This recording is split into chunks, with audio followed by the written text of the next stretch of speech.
Y Él viene y nos espera. Y a veces queremos invitarle a Él que venga, pero es de su casa. Él te espera a ti y a mí. Él es espíritu, omnipresente. Y Él ha estado esperando esta tarde este encuentro con usted y conmigo. Los encuentros con la presencia de Dios, cuando tú te dispones, cuando tú los recibes, transforman tu vida. Él es el Dios que puede manifestarse de la forma que quiera, en la quietud como también en medio del júbilo. Él es el Dios que puede moverse a través del fuego, pero también puede manifestarse a través de un silbido apacible. Un encuentro con Dios cambió a un hombre que fue rescatado de las aguas, perseguido por un decreto de muerte desde que estaba en el vientre de su madre. Su nombre, Moisés. Y este hombre transcurrió su vida y se expuso a culturas diferentes, aunque en su genética portaba la gloria de uno que llevaría un pueblo a libertad. Pero sabe la cultura de donde él estuvo, lo que aprendió, las riquezas, los vestuarios elegantes, las muy buenas comidas, la servidumbre, el poder y la autoridad que tuvo, nunca transformó a Moisés. Y en un momento en que su genética empieza a manifestar lo que carga por dentro y tiene ciertas reacciones, él huye, sin conocer al Dios de sus padres. Y en un momento de un día en medio del desierto, Dios se le revela y se le muestra a través de una zarza,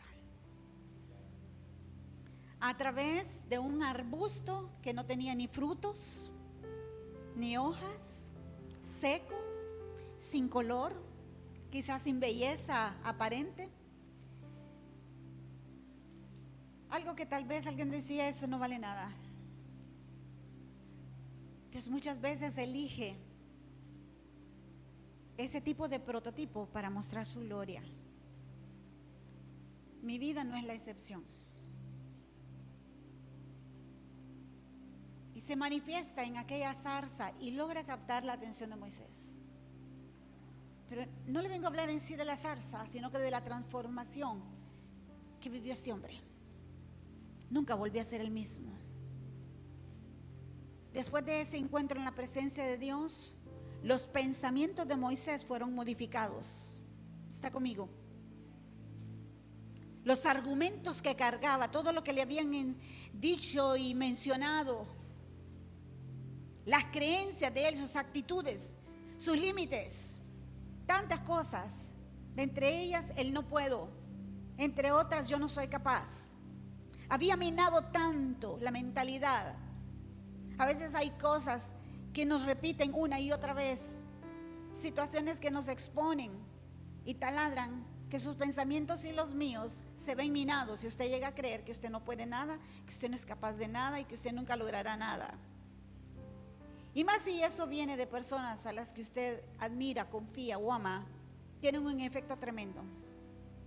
Pero ese día en esa zarza, que no es la zarza sino la presencia de Dios, los pensamientos de Moisés fueron mudados. Los argumentos que estaban en él empezaron a caer y a quebrarse. Y la presencia de Dios activó las capacidades para que este hombre que estaba ahí, caminando en medio de un desierto, buscando una ruta, se volviera un transformador de generaciones. Como nunca, las naciones urgen y necesitan de varones y mujeres, de jóvenes, de adultos, de ancianos, de niños. No importa, porque el espíritu no tiene edad. Usted tiene una edad cronológica y yo también. A veces se nos nota y a veces Dios con su misericordia te la esconde un poquito, pero de que la tienes, la tienes. El espíritu no tiene edad. Entonces el espíritu en un niño puede provocar una obra maravillosa. Y fue transformado en ese momento su forma de pensar. Tanto así que cuando él sale de ahí, en ese encuentro, empezó a echar a andar Dios un plan a través de él, ya en acción, porque ya estaba en diseño, para liberar toda una nación. Refiriéndome a Honduras, Honduras necesita gente que intervenga para transformar generaciones. Esto no es asunto de la moneda. Esto es asunto de poder. Y no del poder que nos ofrecen los hombres.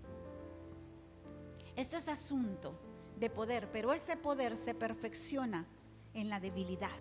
El poder de Dios en usted y en mí se perfecciona en la debilidad, en los procesos. Y Dios continúa hablando. Me estremeció la noticia de ese niño de 14 años. Eso habla de una crisis tremenda. Un niño con su familia, saludable, 14 añitos. De su madre llora desconsoladamente, una persona conocida en el medio social de este país, político también. Una mujer quebrantada, y se olvidan los peinados, se olvida el maquillaje, se olvida el glamour, se olvida todo, y solo está el quebranto de una mujer que dice: mi hijo ha muerto, mi hijo está convulsionando. 14 años. Usted dice: se murió un niño. No, ahí murió una generación. Ahí se perdió una generación. Y Dios es un Dios de generaciones. Y es a través de esta generación, quizás usted y yo no sabemos todo lo que perdimos como nación. Y todo lo que estamos perdiendo cuando nuestros jóvenes, nuestros adultos, el enemigo los toma para eso. Por una bebida, por la mezcla de una bebida, convulsionando. Una madre entra en una habitación, unos padres se encuentran a su hijo convulsionando y no saben por qué. 14 años, bello, robusto, hermoso, guapísimo. Diga: como yo, así como usted. A veces ni eso lo creemos, que somos obra maravillosa de Dios, pero somos obra maravillosa de Dios. Y en Onas ya no estaba delante de sus padres. En un momento, paro cardíaco, y aquel jovencito lleno de vida se apagó. Yo hoy le vengo a hablar de cómo urge hombres y mujeres que transformen generaciones desde donde están. Eso empieza en la casa, mis amados, no empieza en la iglesia. Eso empieza en la casa. Y eso no empieza cuando ya usted los quiere mandar al kinder, ahora los quieren mandar desde los 3 años. Aquí alguien más se haga cargo de ellos. No sea irresponsable, críelos usted. Edúquelos usted, fórmelos usted, establezcales usted los lineamientos. Eso es fácil decir: a los 3 te lo mando, pero usted no sabe a quién se lo está entregando. Usted puede decir: la institución es así, ese es el nombre de la institución, esa es la visión de la institución, pero quienes ejecutan la visión es diferente, muy diferente. Las iglesias no son correccionales. Las iglesias deben reforzar los principios que los niños deben recibir en casa. Y necesitamos en este tiempo, como nunca, que volvamos a decir y nos demos cuenta que Honduras es una nación bendecida, que la presencia de Dios se mueve con tanta libertad y hay tanta facilidad para hacer la obra de Dios, que lo único que se requiere es alguien que crea, alguien que esté agradecido y alguien que diga: heme aquí, quiero hacerlo. No se requiere fama, no se requiere seguidores, no se requiere tanta cosa. Lo que se requiere es morir al ego y al yo y decir: yo ando haciendo el mandado de Dios, no ando levantando mi imperio. Por eso no nos preocupa lo que pueda opinar, si lo tenemos que hacer en una reunión a la par de una piedra, debajo de un árbol, en un campo, no nos importa. Lo que nos importa es cumplir la asignación que estamos haciendo. Moisés, ya le dije lo que le ocurrió y usted conoce la historia. Pero yo le quiero hablar de cómo este proceso de transformación, de lo que se había perdido, Dios en su amor y su misericordia, todo aquello que el hombre entregó allá en Edén. Y cuando hablo de hombre, hablo de varón y mujer. Todo lo que perdieron porque decidieron algo equivocado, Dios en su gran amor establece su plan de redención de nuevo. Y usted sabe que envió a Jesucristo. Pero Jesucristo, cuando vino a la tierra, venía con un plan de establecer el reino, pero también de compartir las buenas nuevas y que quedaran herederos y sucesores para transformar las generaciones, porque Él sabía que iba a cumplir su asignación, pero que Él volvía al Padre. Y en ese momento pensó en usted y pensó en mí. Y usted podrá decir, hermana Lourdes, pastora Lourdes, sí, pensó en usted. Usted es responsable de algo. Aunque usted y yo en este día nos queramos hacer los desentendidos, usted tiene una responsabilidad. Y ni usted debe perder la memoria, ni Dios la pierde. Y mire lo que dice la Escritura en el libro de Marcos, capítulo 9. Voy a tratar de ser lo más breve posible. Versículo 14.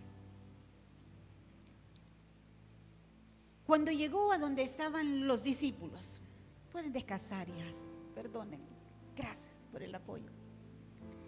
Cuando llegó a donde estaban los discípulos, vio una gran multitud alrededor de ellos y escribas, los que llevaban los registros, los que todo anotan, los que están pendientes, los que mantienen los registros, estaban allí con ellos y disputaban, dice, con ellos. O sea, estaban argumentando. Jesús llega y Jesús viene de estar en una vivencia sobrenatural. Viene lleno de la presencia de Dios. Y cuando llega a ese lugar, toda la gente que estaba en ese lugar viéndole se asombró y corriendo dice que salió a saludarles. Quiere decir que estaban esperándole, que estaban pendientes de en qué momento él llegaba. Y en ese momento les pregunta, ¿qué disputáis con ellos? ¿Cuál es el pleito? ¿Qué es lo que sucede? Y respondiéndole, uno de la multitud dijo, maestro, mire que no le responden los discípulos, los que él está formando, los que están caminando con él, aquellos con los cuales él se ha invertido. Responde uno de en medio de la multitud y le dice, maestro, ¿cómo se reconoce el manto? Traje a ti mi hijo,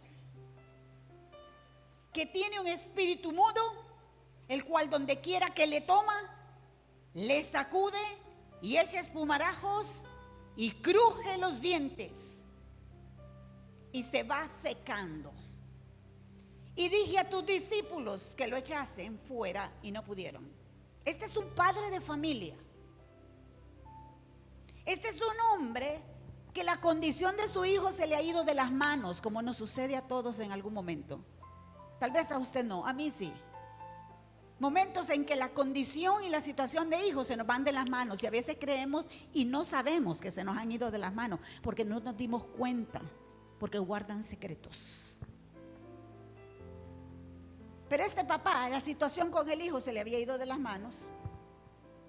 Dice la Escritura que espera a Jesús y en cuanto lo ve venir le dice, maestro, yo traje a ti mi hijo, a ti te he estado esperando. Hay este montón de gente, aquí hay otros que están disputando, pero yo te estoy esperando a ti y te quiero decir que la razón por la que estoy aquí es porque tengo a mi hijo que está oprimido, que está tomado por un espíritu, y ese espíritu es mudo. Ese espíritu no le permite expresarse. Donde quiera que voy lo toma. Y yo se lo voy a poner sazonado con un poco de chile de Lourdes y le voy a decir, donde quiera que va sufro vergüenzas, porque lo tira al piso, hace un show, se revuelca. Si voy al supermercado, si voy al colegio, si voy a la universidad, si voy a la fiesta de los amigos, a la reunión de mis clientes, este espíritu viene y lo toma, lo tira al suelo y empieza la situación. Y me da pena, me da vergüenza. Eso les lo digo yo, no dice la Biblia. Esta versión todavía no está publicada. Pero da vergüenza, da dolor, da pesar. Nadie quiere ver a sus hijos así. Y dice la palabra que no solo eso, los sacude, ay, aleluya, y echa espumarajos por la boca. Usted imagínese la historia si fuera el suyo o la suya. Preciosa, bella, con una sonrisa espectacular, unos cabellos impresionantes, unas pieles divinas, pero cuando menos nos acuerda, revolcándose, echando espuma, haciendo un gran show y usted no sabe controlarla, de repente queda expuesta. Pero no deja de ser ni su hijo ni su hija. Aunque se esté revolcando donde le haya dado, porque si le tocó revolcarse en el lodo, es en el lodo. Si le tocó revolcarse donde pasan los perros, ahí también. Y que a veces somos como bien místicos y queremos así como solo por encima, esas cosas bien tremendas. Y este padre le dice, cruje los dientes. ¿Cómo estarían los dientes de este muchacho? Y me impactó en este tiempo esta expresión, y se va secando. Mi hijo se está secando. Y Jesús escucha a este padre de familia que está preocupado por su hijo, que es su generación.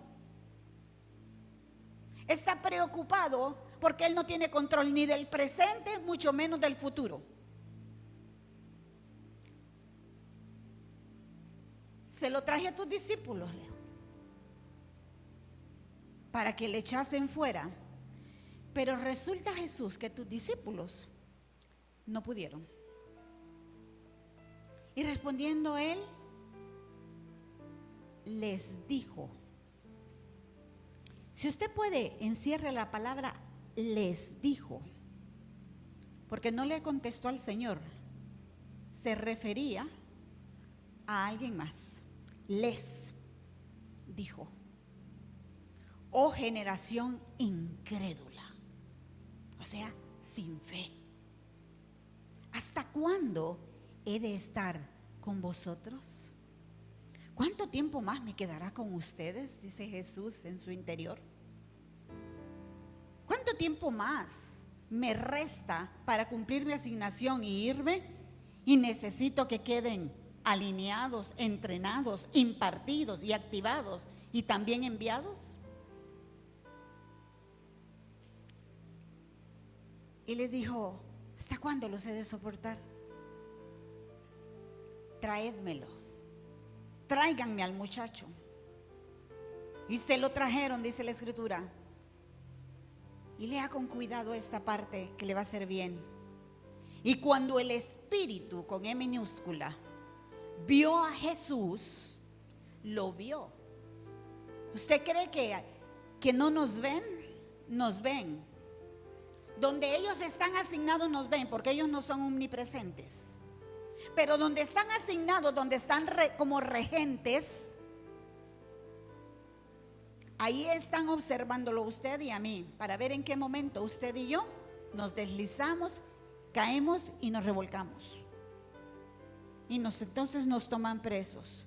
Ay, qué dramática usted, pastora. Así de dramática, porque le estoy diciendo que así es como nos morimos. Así es como perdemos nuestros muchachos, nuestras muchachas, nuestros hijos pequeñitos, niños, adultos, matrimonios, esposas, esposos. Así es como sucede esto. Así es como nos acostumbramos a vivir en el pecado y todo sigue adelante.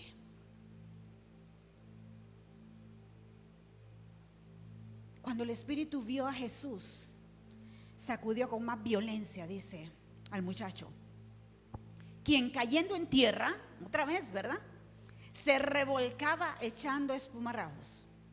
Jesús está enfrente de la escena que un padre de familia le ha relatado. Entonces Jesús no se inmuta al ver aquello, pero Jesús habla con el papá. Jesús debe hablar con usted, papá, y debe hablar conmigo, mamá. Porque hijos son generaciones y nosotros somos responsables de nuestras generaciones, de impartirles, de compartirles y de ministrarles. Y le hace una pregunta: ¿cuánto tiempo hace que le sucede esto? ¿Y cuál fue la respuesta de él? Desde niño. ¿Tiene su Biblia? Le dijo desde niño. Mire, bendito sea el Señor, que Jesús es tan bueno. Yo le hubiera preguntado, óigame, ¿y si es desde niño, por qué lo traje hasta ahorita? Cuando he ido a los médicos y llego que, y demando el servicio rápido, y ya, urgencia, atiéndeme. ¿Desde cuándo tiene este dolor, señora? Desde hace 2 semanas, me dicen. Entonces usted puede aguantar unas cuantas horas más a que yo la atienda. Desde niño. Pero cuando entramos en situaciones queremos las respuestas express. Jesús no le hace la pregunta. Yo sí se la hubiera hecho en mi carnalidad. ¿Por qué lo trae hasta ahorita si desde niño? ¿Cuánto tiempo ha pasado? ¿Cuánto tiempo este niño ha sufrido? Ahora es un muchacho. Y todavía le agrega y le dice, y muchas veces le echan el fuego y en el agua para matarle. Escucha bien, ¿para qué? Para matarle. Las fuerzas infernales no andan buscando solo divertirse con nosotros, quieren matarnos. La misión de las tinieblas es robar, matar y destruir. Y le dice, lo echa en el fuego, lo echa en el agua para matarle. Y le dice nuevamente el padre de familia Jesús, pero si puedes hacer algo, ten misericordia de nosotros y ayúdanos. Jesús le dijo, ¿qué? Vuelvo a la versión Lourdes. ¿Qué me estás diciendo? Aquí el problema no es si yo puedo. Aquí el problema es si vos crees. El problema no ha sido si Dios puede para responderle a su milagro y a su petición. El problema ha sido mi condición de fe y su condición de fe. No es si Él puede, Él todo lo puede, Él todo lo sabe, Él todo lo gobierna. Él tiene la autoridad sobre todo. Es el creador de los cielos y la tierra. Y también es el dueño. Y Jesús lo corrige de inmediato, no lo deja que se quede ahí con eso. No, le dice, el problema no es si yo puedo, el problema es si vos crees. Al que cree, le dijo, todo es posible. Quiere decir que la fe anula la imposibilidad. Dígaselo a su alma, la fe anula la imposibilidad. Por eso el enemigo constantemente quiere que usted no crea, que usted se sepa el versículo, pero que no lo crea. Que conozca el contenido de la letra, pero que no lo viva, que no lo practique. Y él lucha constantemente todos los días para que no lo practiquemos, aunque usted y yo seamos eruditos. Y en ese momento le dice al que cree todo le es posible. Él le contesta inmediatamente, dice, creo. Ayuda a mi incredulidad. Jesús sabe que está en un proceso y con quién está hablando. Este es un inconverso, pero un inconverso que lo anda buscando. A veces somos bien severos con los inconversos, pero los inconversos vienen y andan buscando. Y hay otros que son ya hijos de Dios, están en el reino, que no están en la casa del Señor y que no están en el lugar donde Jesús está por manifestarse. Y en ese momento Jesús vuelve a ver a la multitud. Mira la nube de testigos que tiene a su alrededor y que está agolpada. Reprende al espíritu inmundo y le dice, le habla a un espíritu que en la Biblia queda registrado que es mudo y que es sordo. ¿Cómo ha de oírle si es mudo y es sordo? ¿Cómo hablar con alguien que qué sentido tiene? Que no te escucha, que no te entiende y que no te va a responder. Pero no se le olvide quién es Jesús y el poder de la palabra que porta. No se le olvide que Él es el creador y que cuando Él envía la palabra, su voz tiene la capacidad de atravesar desiertos y volverlos verdes, de hacer que una piedra haga brotar agua, que se abra el mar y que pase el pueblo, aleluya, que lo áspero se allane, que lo que está árido reverdezca, aleluya, y que los que están aquí, ¿cómo está este mudo? Reciba la palabra. No tiene límites y no tiene fronteras. Y es poderosa y Jesús le habla. Y dice la escritura que le dijo, sal de él. Pero también al mismo momento que le dice, sal de él, ¿qué le dijo? Y no entres más. Pero ahí hay una frase que usted no la puede pasar desapercibida. ¿Sabe cuál es? Yo te mando. Por favor, salí fuera. No. La Biblia dice, yo te mando. Jesús le dijo, yo te mando. Yo tengo la autoridad. Yo camino en santidad. La presencia de mi Padre está conmigo. Yo tengo el poder para desalojarte y no te vengo a pedir, te vengo a ordenar. Yo te mando. Esta tarde Él puede decir esa palabra, yo te mando, a cualquiera que sea la circunstancia que esté teniendo tu vida, que te está oprimiendo, que te estés haciendo, no revolcándote en el lodo del piso, revolcándote en el dolor, revolcándote en la tristeza, revolcándote en la depresión, en la angustia, en los temores, revolcándote en la falta de perdón.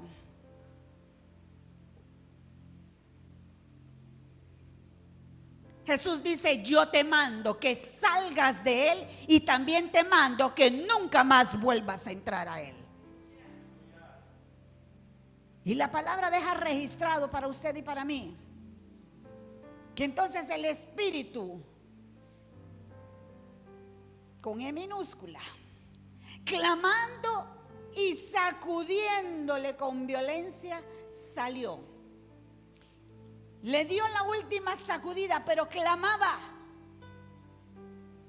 La palabra dice que ante la presencia de Jesucristo toda rodilla se doblará. Eso es más que un cántico.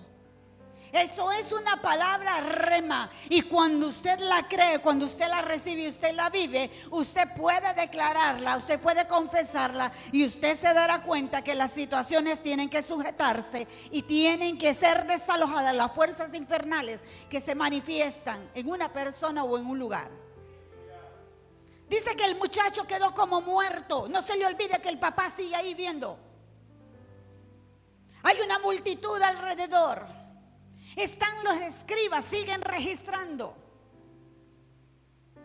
Pero también están los discípulos. Él queda como muerto después de la tremenda sacudida. Jesús no lo ha tocado antes. Pero después de esto, Jesús, tomándole de la mano, ¿qué dice la escritura? ¿Qué dice la escritura? Lo enderezó. A veces es necesario llegar a los extremos en algunos procesos que quedamos como muertos.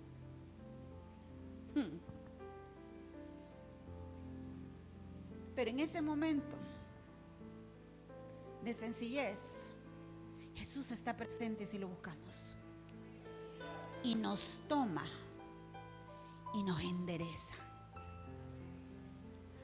Situaciones donde usted y yo no ponemos resistencia, no ponemos barreras para que nos enderecen.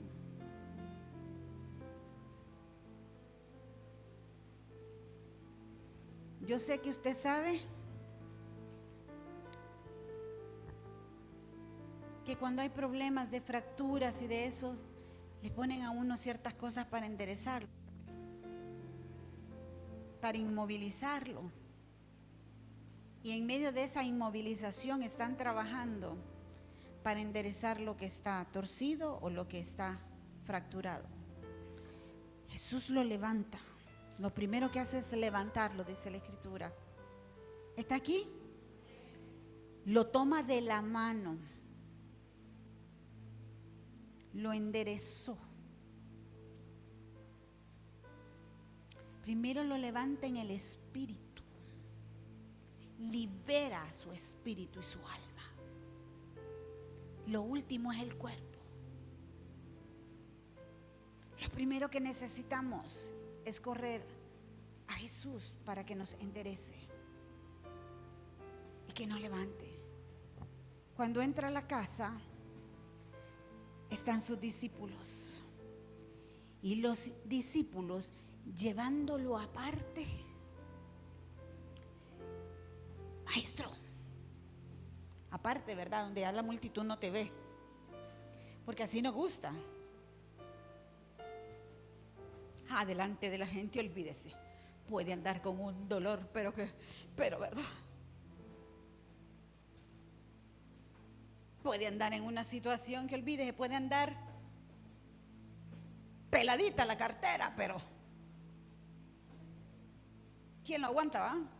Lo persiguen todas las motos, pero las tarjetas las puede tener, pero los discípulos ya están dentro de la casa y aparte vienen y le dicen: maestro, ¿y qué fue lo que pasó? Que nosotros no pudimos echarlo fuera. Decinos aquí ahorita. ¿Por qué nosotros no pudimos echarle fuera? Jesús respeta y les dice: este género con nada puede salir sino con oración y ayuno. Y yo sé que nos han enseñado por mucho tiempo acerca de la oración y del ayuno, y que muchas veces interpretamos que los demonios solo salen con oración y ayuno. Le tengo noticias. Los demonios salen no porque usted ayune un día. Los demonios salen porque ellos reconocen la autoridad y la presencia de Dios en usted. Usted puede ayunar todo un día hoy y está bien que se abstenga de alimentos. Está muy bien. Pero el hecho de que usted se abstenga de alimentos, pero y en la noche se coma los 3 platos que no se comió todo el día, porque los van almacenando ahí, guardando todos los que hicieron, y en la noche es algo tremendo. No me diga usted a mí lo que me quiere decir. No me lo diga. No me diga que se abstiene de las redes sociales unas cuantas horitas y en la noche se desvela consumiendo 3 dosis mayores. No me diga a mí que el demonio se va a ir así. No se va. Por eso es que estos no pudieron. Esto no es asunto de pasar hambre. Esto es asunto de presencia. Esto es asunto de relación. Esto es asunto de dejar de ser independientes de Dios. En el ayuno, por eso es ayuno y oración. La independencia al cual nos han querido enseñar a vivir, alejados de Dios. En el ayuno nos volvemos a encontrar con Él, nos apartamos. Por eso tiene que ser ayuno y oración, búsqueda. Las relaciones se fortalecen, ¿sí o no?, con la comunicación, con los encuentros. Deje a su pareja un poco de tiempo y ya le cuento.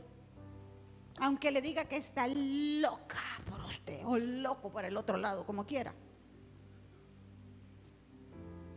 Aprendemos a vivir y no nos hace falta. Aprendemos a vivir sin caricias, sin ternura, sin expresiones, sin atenciones. El ayuno nos vuelve dependientes de Dios y Jesús le está diciendo: ¿saben por qué no pudieron ustedes? Ustedes estaban con todo ese gentío. Necesitan presencia de Dios. Y entonces, Pastora Lourdes, lo que empezó al inicio le quiero decir que para transformar la vida de este muchacho se necesitó un transformador, pero uno que hubiese sido primeramente transformado para poder transformar a otro. Nadie te puede llevar donde nunca ha ido. Nadie te puede colocar donde no ha estado y no ha conquistado. Puede intentar, pero la garantía de que tú llegues te la da que te guíe, que te conduzca y que te acompañe uno que ya llegó, no que uno está aplicando para llegar. Jesús, en ese momento, la presencia de Dios transforma y libera al muchacho. Ese ya no era el lunático, como lo dice en el libro de Mateo. Lunático, he oído gente que le dice que está de luna. Vos es que cuando la luna está así, estás ahí. Que cuando la luna cambia de eso, entonces se pone de esta otra manera. Ya no era el lunático. ¿En qué se convirtió este joven? ¿En qué se puede convertir un hombre, una mujer, un matrimonio, quien sea? Si usted y yo actuamos como los transformadores de generaciones, ¿en qué se va a convertir un niño? En lo que usted y yo hagamos. Y Dios está demandando de que nosotros actuemos como los transformadores y los reformadores de este tiempo. Yo dije, Dios está demandando en que nosotros nos comportemos y actuemos como los transformadores y los libertadores de este tiempo. Amén. Y si usted quiere ver un caso más, le invito a recordar lo que hizo Pablo en el libro de Hechos, en el capítulo 16. Este solo era un muchacho, pero le quiero hablar de una familia. Usted sabe que se le fue el negocio a aquellas personas que tenían una chica que fluía en algunas habilidades y que era adivina y pues producía mucho billete, ¿no? Sucedía en aquel tiempo y sigue sucediendo en este. Y Pablo está con Silas. Y cuando Pablo se acerca por ahí, el espíritu que está dentro de la joven se manifiesta y empieza con su salamería a decirle: ustedes son los siervos del Señor, los grandes siervos. ¿Cuáles grandes siervos? El único grande es Dios. Nuestro pastor nos decía: siervos. Pero lo grande es del Señor. Todo es de Él. Y la gloria es para Él.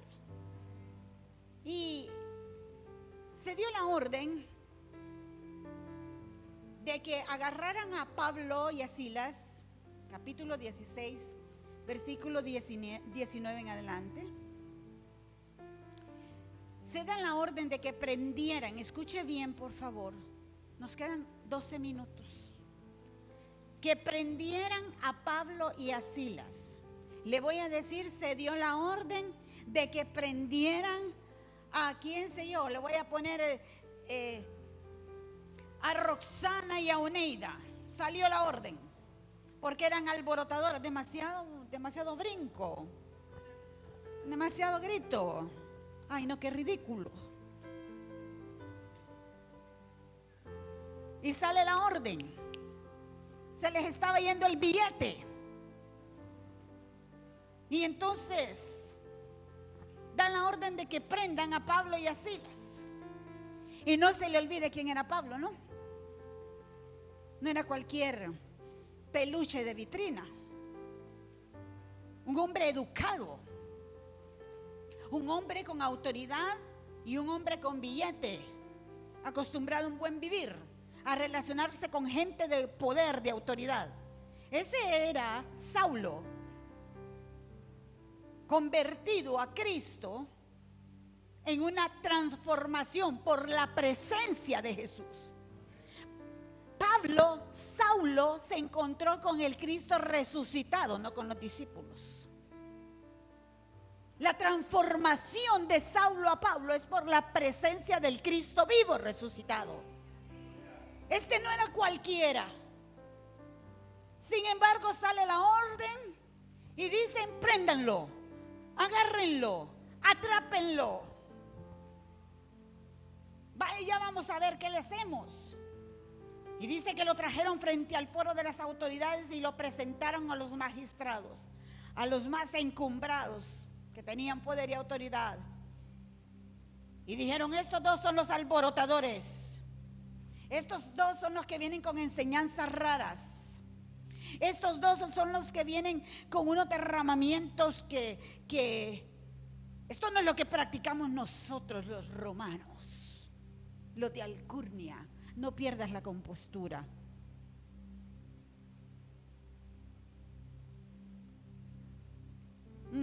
A veces queremos y evitamos exponer a la gente. Usted los tiene esclavizados. Yo los tengo esclavizados. Rompa ese pensamiento egoísta. Expóngalos a la presencia de Dios y a la unción. Y verá que ellos querrán de lo que ellos tienen, de lo que necesitan. Ellos van a querer y ellos van a beber de esas aguas salutíferas para vivir una plenitud. Necesitamos transformar a esta gente. Y estos hombres, cuando vieron a Pablo y a Silas, dice que toda la multitud, todo el pueblo, escuche bien, todo el pueblo, todo San Pedro Sula se agolpó contra el Pablo y Silas de estos tiempos. Voy a poner su nombre, ponga su nombre. Así que prepárese, Evelyn, y la andaban persiguiendo todo San Pedro Sula, de usted, HCH, todas las cámaras, mire, Canal 5 y todos los demás, agolpándose, prendiéndole, siguiéndole. Se requiere temple y carácter para mantenerse firme en los principios. Se requiere temple, carácter y convicción para no claudicar y decir sí. Diga conmigo sí. Ahí no hay amigos, ahí no hay más nadie, es Dios y usted. Y dice que les rasgaron las ropas, les ordenaron azotarlos con vara, no varas suaves. Y después de haberles azotado mucho, les echaron en la cárcel. Usted solo imagínese cómo estarían estas personas.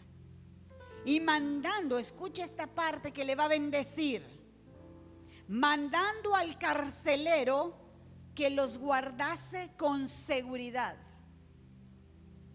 O sea, estos los consideraron peligrosos, casi que criminales. Y los mandan, le dice al carcelero: métalos a lo más profundo. Recibe la orden el carcelero, los metió en el calabozo de más adentro hasta lo más profundo. Y les asegura los pies. Todo eso ocurre bien azotados, bien variados, sin ropas, bien pateados posiblemente, con todo un pueblo. Les aseguran los pies y los meten a lo más profundo. A medianoche, aleluya, dice la escritura que Pablo y Silas oraban y cantaban himnos a Dios. Y esta frase le bendice: y los presos los oían. A medianoche, en el tiempo de mayor dificultad, de esos silencios donde la gente está esperando una respuesta, donde están presos en sus condiciones, donde están presos en sus pensamientos, en los pleitos, en los insomnios, en las depresiones, en las opresiones demoníacas, entre las peleas de matrimonios, entre que se me fue el hijo, no lo encuentro, lo ando buscando. A medianoche, tiempo de transición también. A medianoche dice que Pablo y Silas oraban y cantaban himnos. ¿Qué escuchan de su casa y de mi casa a medianoche? ¿Qué se escucha de su casa y de mi casa a medianoche?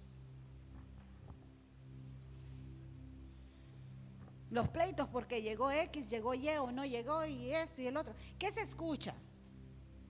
El dolor, el llanto. ¿Qué se escucha? Pablo y Silas levantan la voz y empiezan a cantar. Están bien azotados, bien macaneados, bien pateados, sin comer, sin dinero, sin amigos, quizás sin agua, con llagas en el cuerpo, con heridas en el cuerpo. Pero cantan, pero adoran. Posiblemente en este momento estés pasando una situación en tu casa, en tu familia, y el diablo quiere robarte de que tú adores y no cantes. No, silencio. Vivimos en la residencial. Cuidadito.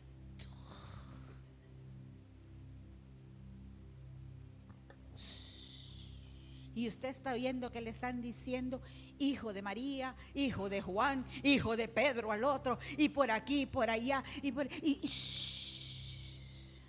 Es tiempo que levantemos la alabanza. Es tiempo que levantemos el volumen de la alabanza. Es tiempo que levantes tu voz, que abras la ventana, aleluya, y empieces a declarar paz en medio de la tormenta.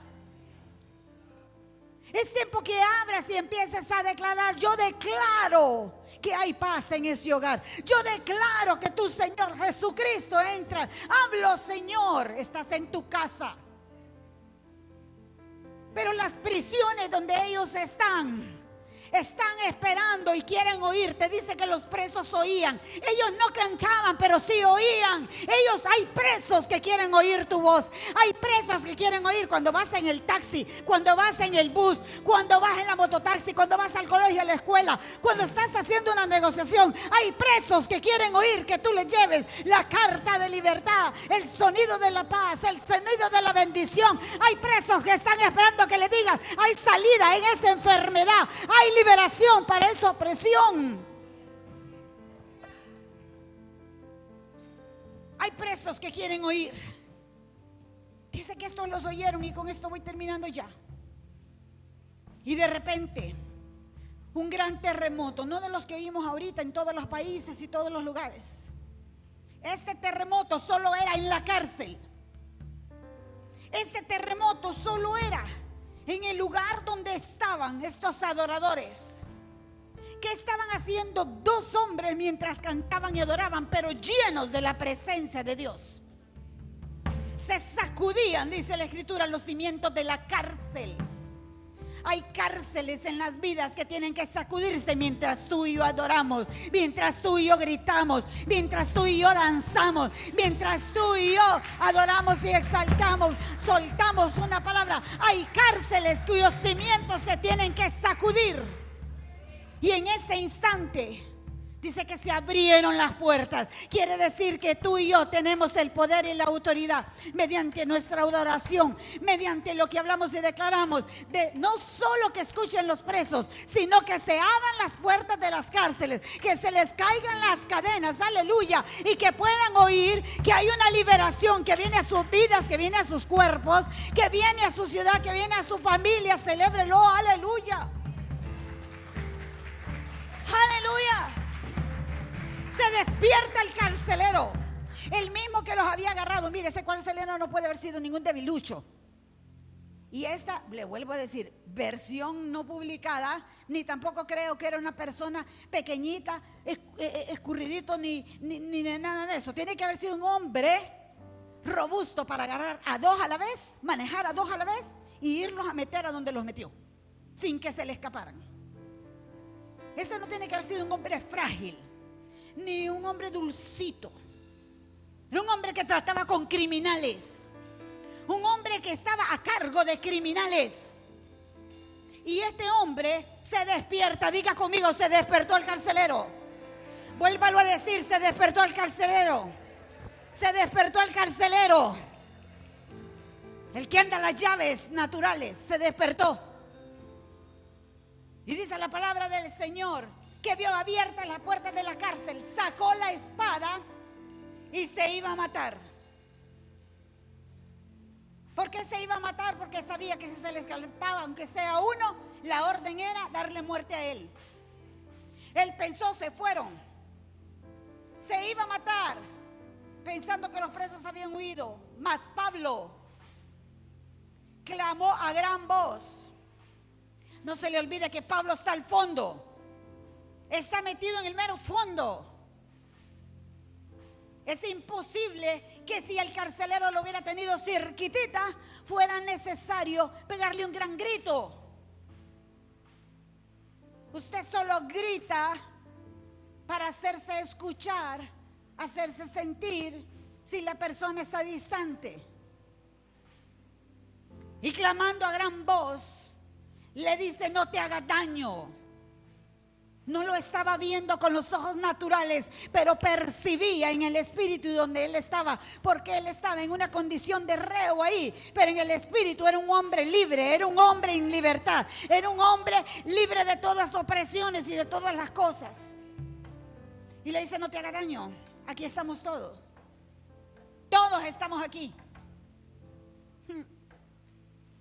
Él entonces lo primero que pide, ¿sabe qué fue lo que pidió? Lámpara. ¿Qué pidió? Luz. Estaba en medio de tinieblas y lo primero que les pide es luz. Pidiendo luz, se precipitó, o sea, rapidito para adentro. Va rapidito para adentro y dice la escritura que va como temblando. Ajá, y él, ¿dónde quedó todo lo demás? Rapidito y temblando. Y cualquiera puede haber dicho: Dios permite procesos donde rapidito y temblando tengamos que llevar para ponernos en la libertad. Dios a veces causa situaciones y terremotos no para matarte, sino que para liberarte. Ese terremoto no era para matarlos, ese terremoto era para liberarlos. Pero se requiere revelación y la interpretación correcta para eso. Oh, poderoso es nuestro Dios. Se precipitó, se postró a los pies de Pablo temblando y a los pies de Silas. Y sacándolos les dijo: wow, 4 minutos. ¿Qué les dijo? Le voy a acercar el micrófono para que me diga usted qué le dijo. ¿Cómo lo llamó? ¿Cómo le dijo? ¿Lo tiene? ¿Cómo le dijo? Es que no oigo bien. ¿Cómo le dijo? Señores. Ya no eran los rateros, ya no eran los criminales, ya no eran los alborotadores, ya no eran los de otra categoría. Ahora que eran señores. Señores, algo le está ocurriendo al carcelero, algo nos está ocurriendo a nosotros. Señores, yo me imagino Pablo y Silas después de que todo lo que había ocurrido, lo saca y les dice: señores, ¿qué debo hacer para ser salvo? Dígame, aquí hay una obra de transformación poderosa. ¿Cómo? Cantando, orando y adorando y alabando. Cantando, alabando, orando, exaltando. ¿Qué debo hacer para ser salvo? Ellos le dijeron: ¿cree en el Señor Jesucristo? ¿Qué les dijo? Cree. ¿Cuál es el código? Creer. El código es creer en el Señor Jesucristo y serás salvo tú y tu casa. Cree en Pablo y cree en Silas. Wow.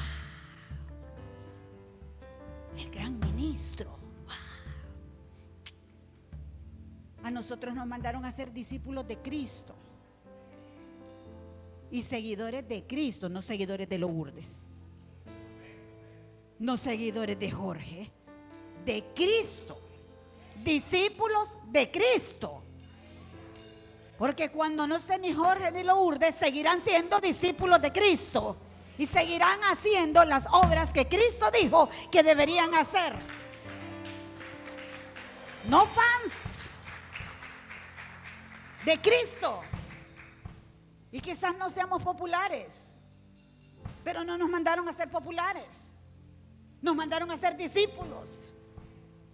Y no toda la gente resiste la formación de la casa.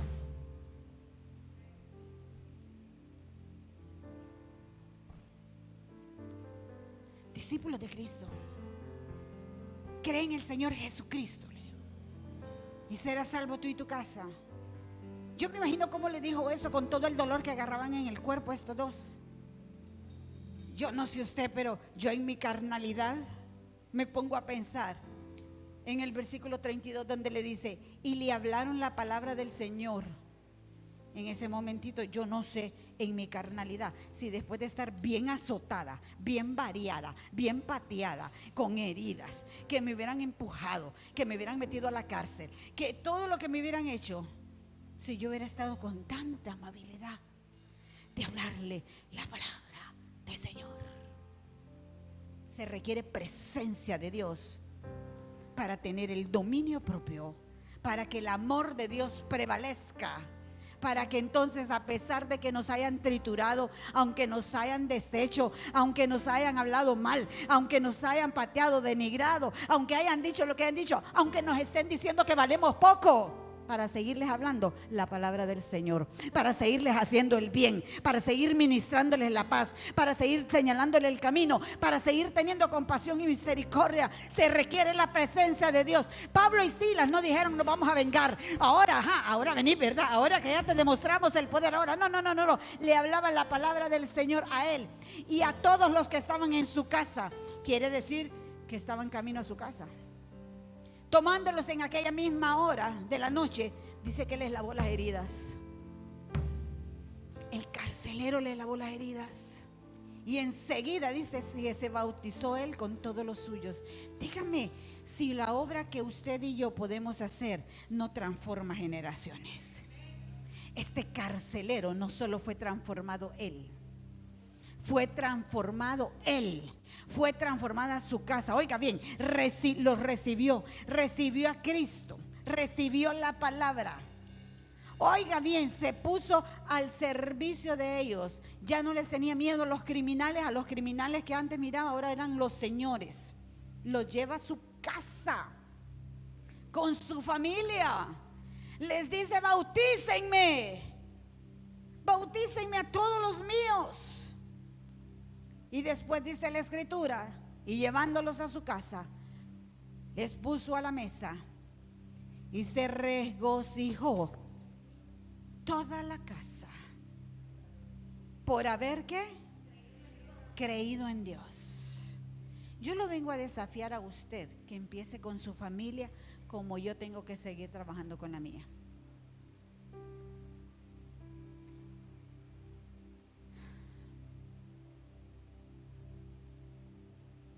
Necesitamos ser transformados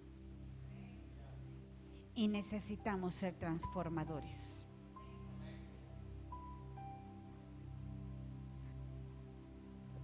Los discípulos necesitaban ser transformados. Jesús liberó al muchacho y lo sanó y era inconverso, pero también trabajó con los ungidos discípulos, que aunque andaban con él, les faltaba presencia. Así es que todos necesitamos presencia. No se crea tan ungido y tan ungida. Necesitamos volver a su presencia. Necesitamos volver a la búsqueda. Necesitamos volver a las calles, hablar la palabra. Necesitamos hablar en las escuelas. Necesitamos hablar en los colegios. Necesitamos alzar la voz. Necesitamos transformar el reino. Incline su rostro.